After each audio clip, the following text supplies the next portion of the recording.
Welcome to Kishore academy. இன்றைக்கி இந்த வீடியோவில் 12th ஸ்டாண்டர்ட் ஃபிசிக்ஸ் எக்ஸாம்பிள் 7.12 என்ன அப்படிங்கிறது தான் என்ன செய்ய போகிறோம் பார்க்க போகிறோம். A diffraction grating consists of 4000 slits per centimeter. Per centimeter அப்படிங்கிற வேர்டு ரொம்ப முக்கியம். It is illuminated by a monochromatic light. The second order diffraction maximum is produced at the angle of 30 degree. What is the wavelength of the light used?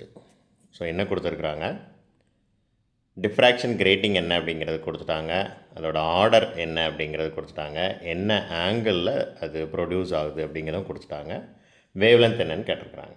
So first கொடுத்துருக்கிறது number of lines. Number of lines எவ்வளவு? 4000 centimetre power -1 per centimetre அப்படின்னா centimetre power -1ன்னு என்ன செய்யணும், எழுதணும், தெரிஞ்சு வச்சுக்கோங்க. Second ஆர்டர்னு கொடுத்துட்டாங்க, அப்போ எம்மோட வேல்யூ வந்து 2, அப்புறம் ஆங்கிளோட வேல்யூ வந்து 30 டைரெக்டாகவே இருக்குது. லேம்டா வேவ்லென்த் தான் என்னென்னு கேட்டிருக்காங்க, அப்போ லேம்டா என்னன்னு என்ன செய்யணும், கண்டுபிடிக்கணும். ஃபர்ஸ்ட் இந்த நம்பர் ஆஃப் லைன்ஸ் 4000 பெர் சென்டிமீட்டர்னு இருக்குது இல்லையா? ஸோ 4000 டிவைடட் பை 10⁻²ன்னு எழுதணும். ஏன்? சென்டிமீட்டரை மீட்டராக கன்வெர்ட் பண்ணுறதுக்காக. பட் இதுக்கு முன்னாடி மற்ற எல்லா சம்லையும் சென்டிமீட்டரை மீட்டராக கன்வெர்ட் பண்ணுறதுக்கு 10⁻²ஆல் மல்டிப்ளை பண்ணியிருப்போம். இங்கே ஏன் டிவைட் பண்ணியிருக்கோம் அப்படிங்கிற ஒரு டவுட்டு எல்லா ஸ்டூடெண்ட்ஸுக்கும் வரும். அதுக்கு தான் நான் ஃபர்ஸ்ட்டே சம் சொல்லும்போது சொன்னேன், பெர் சென்டிமீட்டர். அந்த பெர் அப்படிங்கிற வேர்டு ரொம்ப முக்கியம். ஒரு சென்டிமீட்டருக்கு இவ்வளோ லைன்ஸ் இருக்குது, அப்போ அந்த 10⁻² எங்கே தான் இருக்கணும் அப்படின்னா டினாமினேட்டரில் தான் இருக்கணும். இந்த பெர் அப்படிங்கிற வேர்டு வந்தால் கொஞ்சம் கவனமாக பண்ணுங்கள்.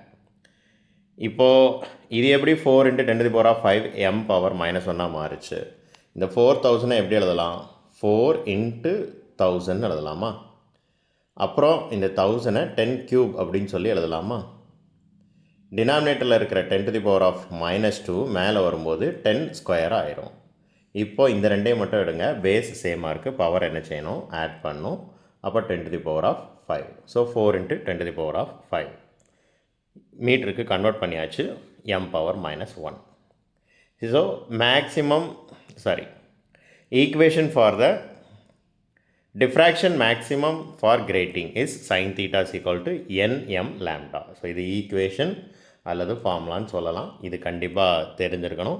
இது இல்லாமல் உங்களால் சம் ஒர்க் அவுட் பண்ண முடியாது. ஸோ இந்த மாதிரி சம்ஸ்னாலே இதுதான்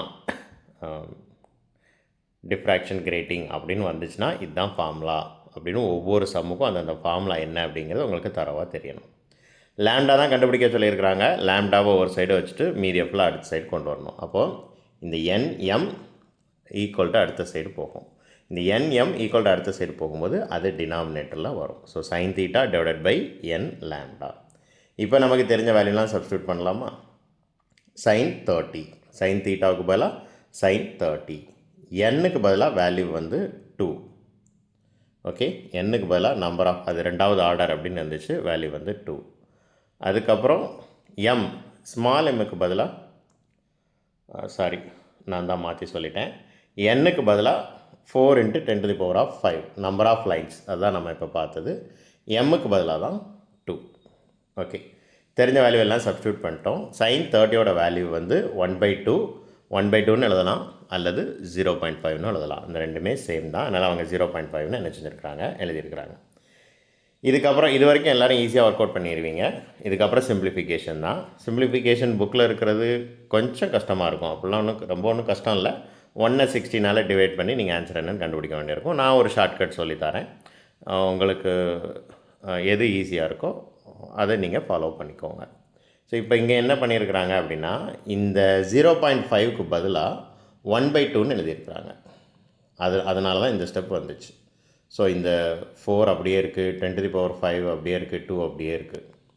இன்னொரு 2 எப்படி, இது 0.5 ரிமூவ் ஆகி 1/2 எப்படி வந்துச்சு அப்படின்னா, அப்போல்லாம் நான் சொன்னேன் இல்லையா, 0.5ன்னு எழுதலாம் அல்லது 1/2ன்னு எழுதலாம்.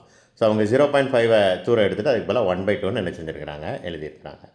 ஆக்சுவலாக இப்படி பண்ணுறத விட நம்ம எல்லாத்தையுமே 0.5 கன்வெர்ட் பண்ணுறது தான் நல்லது. இப்போ நான் சொல்கிற மாதிரி பாருங்கள், இந்த 1/2க்கு பதிலாக 0.5னே எழுதிக்குவோம். அதே மாதிரி நியூமரேட்டரில் இருக்கிற 1 எல்லாத்துக்குமே எடுத்துக்கலாம். இந்த 1/2க்கு பதிலாக இன்னொரு 0.5 1 மேலே நியூமரேட்டரில் 1 இருக்கு இல்லையா, 1 × 1 × 1 எத்தனை தடவை நீங்கள் போட்டிங்கனாலும் அதோட வேல்யூ சேஞ்ச் ஆகாது. ஸோ இந்த 1/2க்கு பதிலாக ஒரு 0.5, அந்த 1/2க்கு பதிலாக ஒரு 0.5, இந்த 1/4க்கு பதிலாக 0.25, 1 4ஆல் டிவைட் பண்ணுங்கள், 0.25 கிடைக்கும். ஓகேவா? 0.5ஐயும் 0.5ஐயும் மல்டிப்ளை பண்ணால் 0.25, 5 மல்டிப்ளை பண்ணால் 25, அதுக்கப்புறம் 2 டிஜிட் தள்ளி பாயிண்ட் வைக்கணும், இன்ட்டு 0.25. 25 மல்டிப்ளை பண்ணால் என்ன வேல்யூ கிடைக்கும்னு நமக்கு நல்லாவே தெரியும், 625.